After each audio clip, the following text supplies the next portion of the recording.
Hi, and welcome back to your next Real Conversation video lesson with me, your teacher, Chris. It's great to meet you if you're new here, and if you're one of my returning students, I'm so happy you came back. Today, our topic is going to be learning, so this should be fun. Now, if you're new here, subscribe to the channel. I have new lessons every day, and if you like the content, like this video and share it with your friends that are trying to get more confident speaking English, because this is an easy way to practice at home alone where no one can see you. It's just you and me, and we can sit there and you can talk to me, and if I made a mistake, rewind the video, go back, try again. Practice it until it feels comfortable in that space that I give you to answer. If you make a mistake, do it again. It's fine. No one's there. Your mistakes are your way of learning. Okay, speaking of learning, let's get started here. We have 2, 3, 4, 5 questions. The last video had so many. Now, here's how it will go. I will ask you the question and give you some time to answer me back. Okay? At the end of the lesson, I'm going to give you my answers and we'll go from there. Remember to put your comments down below in the video. Give me your answers. That way I can correct them for you. And yes, I promise you, I correct the answers right now. I'm dealing with publishing my next book with my daughter. So very busy. I have someone doing the audiobook. She's recording the audiobook for book number 1. And I have the artist working on book number 2 right now. And I have the editor working on book number 2. So it's very, very busy. Excuse me. So let's get started before my camera battery dies. Poor planning. Question number 1. How important is learning and why?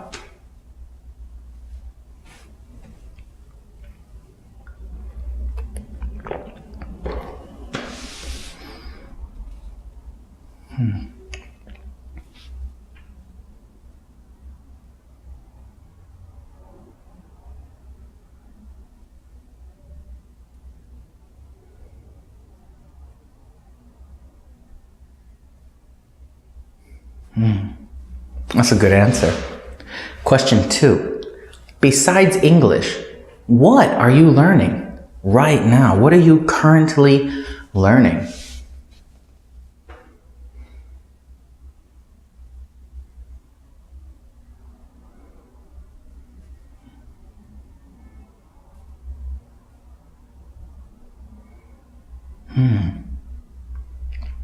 Sounds like fun. Question number 3. Excuse me, wow. Really, really bad allergies this year. Question number 3. What things are you good at or bad at learning, and why? I have no idea what that noise is.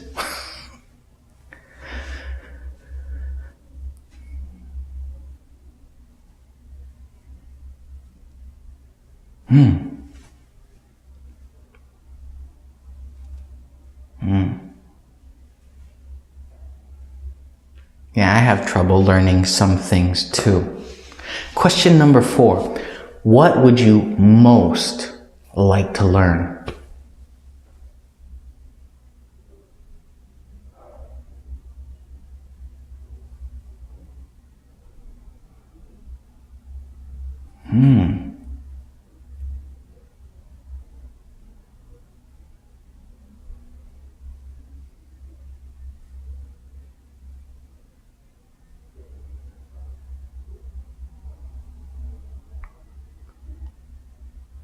That sounds pretty cool, actually.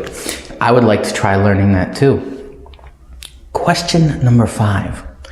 What is the most difficult part about learning and why?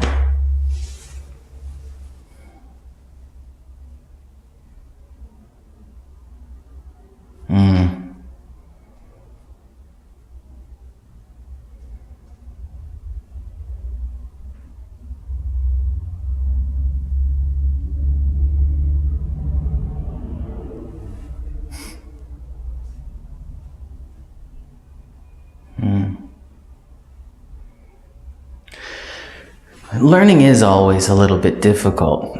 Okay, now my answers.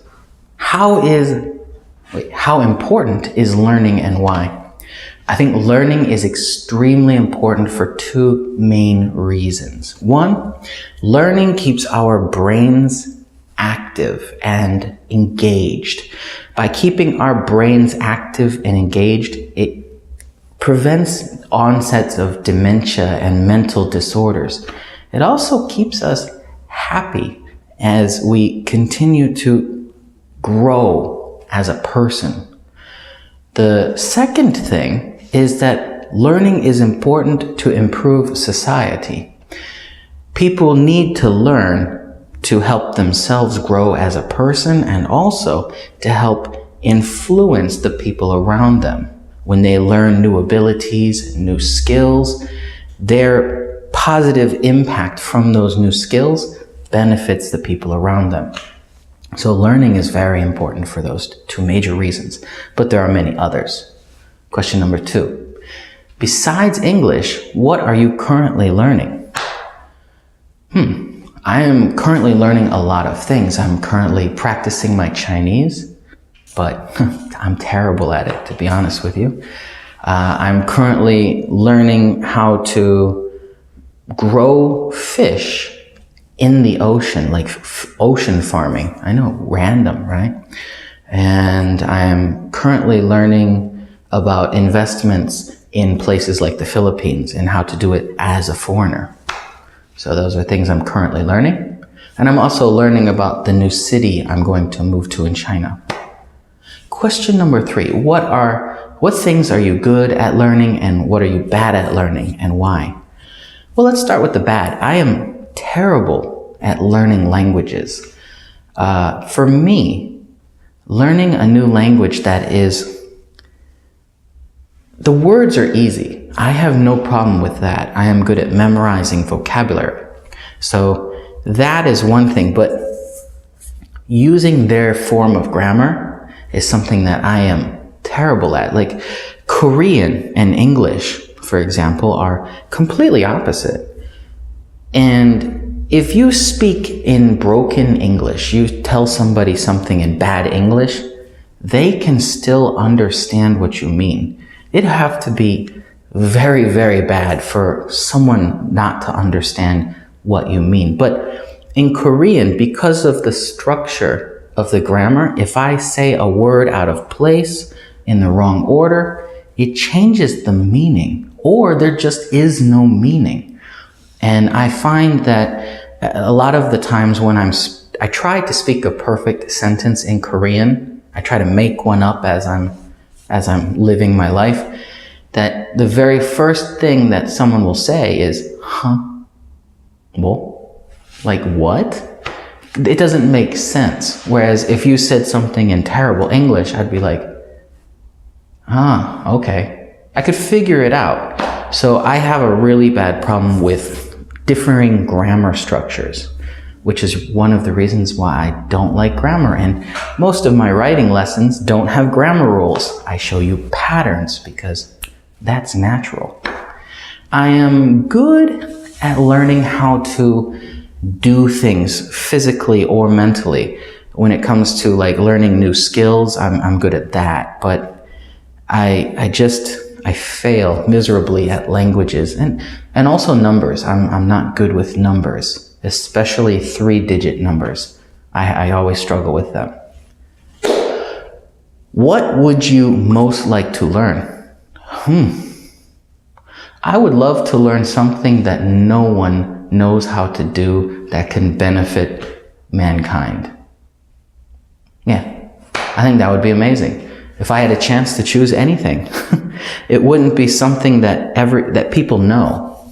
You know, it wouldn't be something that currently exists because someone can use that knowledge already.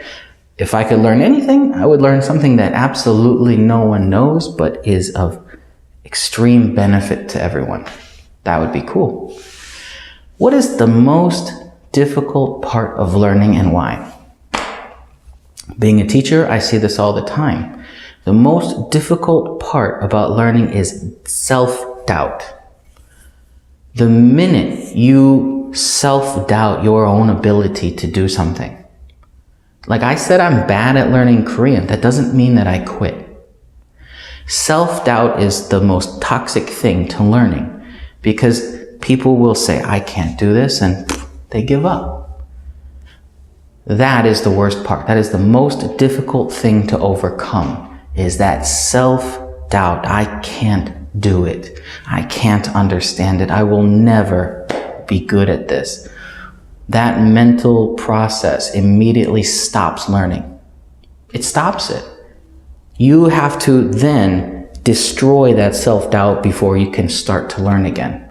People who suffer from these issues, self-doubting their abilities, they can't learn. So I have to try and help them understand that that self-doubt is here. It's not actually a physical thing. It's not a real thing preventing them from learning. Self-doubt is this little demon thing that we've created in our minds that says, you can't do it. And you can just get rid of that. It's an imaginary thing that doesn't exist. Self-doubt is something that we put on ourselves. It's our own chains. We put these chains of self-doubt on ourselves. So I always have to try and help my students break free from that self-doubt and realize that they can do it. And that's why I keep making lessons. I keep trying to keep that positivity level up and letting you know that if you make mistakes, that's okay. Especially when you're in the privacy of your own home, practicing with me. No one sees your mistakes. It's between you and me. So don't be afraid of making mistakes. Don't let those little mistakes become self-doubt, because that's what stops you from learning. Now, I hope you enjoyed this lesson. If you did, hit the like button, share it with your friends, and subscribe if you're a new student. I would love to have you as one of my regular students. I'll see you next time. Goodbye.